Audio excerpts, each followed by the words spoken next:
네, 안녕하세요. 9월 5일 화요일 짱목과 말씀 수다의 시간입니다. 오늘 주시는 말씀은 열왕기상 9장 10절부터 28절의 말씀인데요. 하나님 말씀을 보시겠습니다. 솔로몬이 두 집, 곧 여호와의 성전과 왕궁을 20년 만에 건축하기를 마치고 갈릴리 땅의 성읍 20곳을 히람에게 주었으니 이는 두로 왕 히람이 솔로몬에게 그 온갖 소원대로 백향목과 잣나무와 금을 제공하였습니다. 히람이 두로에서 와서 솔로몬이 자기에게 준 성읍들을 보고 눈에 들지 아니하여 이르기를 내 형제여 내게 준 이 성읍들이 이러한가 하고 이름하여 갑을 땅이라 하였더니 그 이름이 오늘까지 있느니라. 히람이 금 120달란트를 왕에게 보내었더라. 솔로몬 왕이 역군을 일으킨 까닭은 이러하니 여호와의 성전과 자기 왕궁과 밀로와 예루살렘 성과 하솔과 무깃도와 게셀을 건축하려 하였음이라.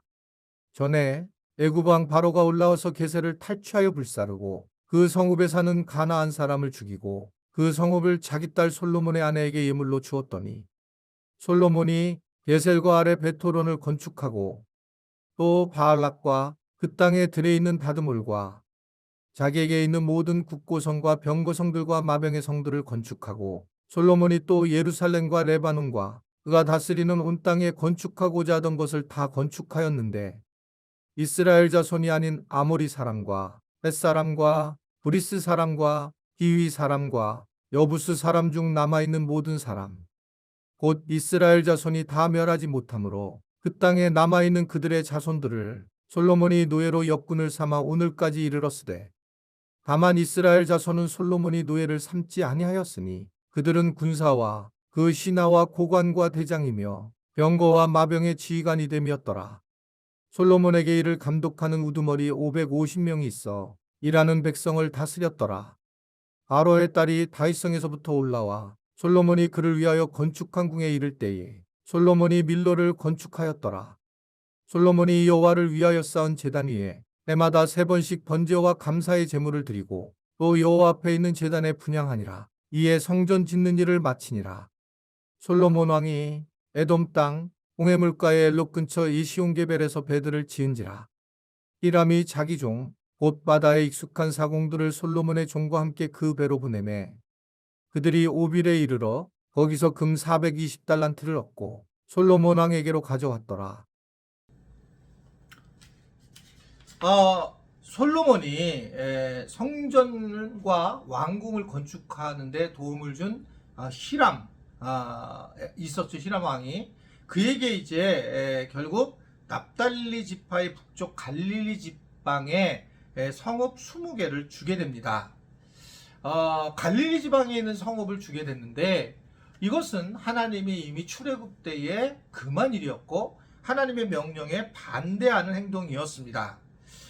갈릴리 땅은 하나님이 이스라엘에게 주신 땅이었는데 지극히 고마웠던 얼마나 고마웠겠어요. 솔로몬이 거기서 하나님의 약속을 잊어버리고 히람에게 이스라엘에 있는 가나안 땅을 주었다. 이것이 이제 오늘 문제다라는 것을 이야기를 하고 있죠. 잘못된 행동이었다라는 겁니다. 이건 뭘 의미하고 있을까요? 하나님께서 우리에게 약속한 것들을 우리는 잊지 말아야 된다는 겁니다. 성경이라고 하는 자체가 신약, 구약인데 이것은 약속이에요. 우리는 사실은 약속은 사실이 따라오는 겁니다. 그냥 약속으로 끝마치는 게 아니에요. 우리가 성경을 읽고 오늘 이렇게 묵상을 또 이렇게 듣는 이유는 뭐냐면 하나님의 약속에 대해서 우리가 팩트를 따라서 그 약속에 실제가 임한다는 사실을 기억하고 그걸 반드시 지키려고 하는 거가 우리가 가야 될 부분이라는 거죠. 이런 면에서 솔로몬은 흥분이 됐어요. 고마움이 있었어요. 흥분과 고마움 때문에 본질 자체를 잃어버리는 그런 상황이 있는 것입니다. 우리가 예상보다 우리의 감정들이 흥분이 되고 우리가 또 스스로가 무엇인가를 결정을 하게 됐을 때에 하나님과의 약속을 잊어버리는 경우가 굉장히 많이 있다는 걸 기억하셔야 돼요. 뭐 예를 들면 우리가 주일 예배를 드리는데 어쩔 수 없이 영상으로 드려야 될 상황은 있지만 이런 부분에서 내가 개인적으로 좀 편하기 위해서 내가 또 다른 사람들과의 관계 속에서 좀 더 내가 좀 조금 좀 어떤 마음을 갖고 행하기 위해서 만약에 그런 행동을 취하게 되면 하나님이 우리에게 주일에 예배드리라고 하는 약속을 갖다가 어기는 그런 상황이 된다는 것이죠. 그러니까 이런 부분 때 우리가 그 약속을 잘 지키는 모습이 중요합니다. 지나치게 이것이 우상화돼서는 안 되겠지만 그러나 하나님의 약속에 대해서 우리가 분명하게 기억해야 된다는 것입니다. 저는 사실은 이거 설교하기가 어려워가지고 얘기를 못하지만 우리 예수님이 십자가에 달리시고 이 땅을 떠나실 때에 재림에 대한 약속을 하셨어요. 약속. 근데 여러분 지금 일어나는 수많은 일들이 이게 지금 성경에 다 나온 얘기죠. 모든 게 나온 얘기예요. 근데 이게 마귀가 하도 판을 치고 이단이 판을 쳤기 때문에 예수님이 오신다는 설교를 할 수가 없는 거예요. 마라나타. 이 어서 오시옵소서. 이게 이 찬양하는 것조차도 어떨 땐 쑥스러울 정도로. 근데 정말 이런 찬양을 할 때 이 사실을 믿느냐는 거예요. 사실을 믿지 않고 입만 뻥긋대고 우리가 오늘 또 이렇게 묵상을 할 때에 이 소리를 듣는다면 이건 하나님이 슬프게 되는 일, 하나님을 슬프게 하는 일이고 하나님을 갖다가 어떻게 생각하면 우습게 생각하는 일일 수 있어요. 왜 그러냐면 이게 실제라가 된다면 실제 예수님이 내가 오리라 라고 그렇게 말씀하셨기 때문에 오신다는 건 사실인데 우리가 오시는 것에 대해서 관심을 갖지 않아요. 사실을 바라보지 않습니다.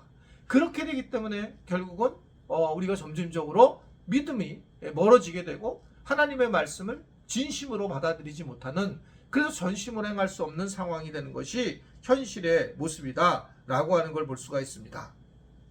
인간은 어떻든 간에 거의 자기 중심으로 모든 걸 생각하는 거예요. 솔로몬도 오늘 뒷부분을 보면 가나안 땅의 원주민을 다 쫓아내지 않습니다. 그리고 그들에게 노역을 시켰습니다. 나중에 이들이 우상숭배를 하게 되는 결정적인 문제가 되게 되는데 눈앞의 유익의 계산으로 인해서 하나님의 말씀을 지키지 않은 거고 그러면서 결국은 점진적으로 어려움을 생기는 그런 모습을 보게 됩니다. 하나님의 약속의 말씀을 늘 기억해야 돼요. 여러분 개인적으로 하나님이 주신 말씀이 있을 거고 또 우리가 말씀을 읽을 때마다 하나님께서 말씀하시는 부분에 대해서 잘 반응해야 된다.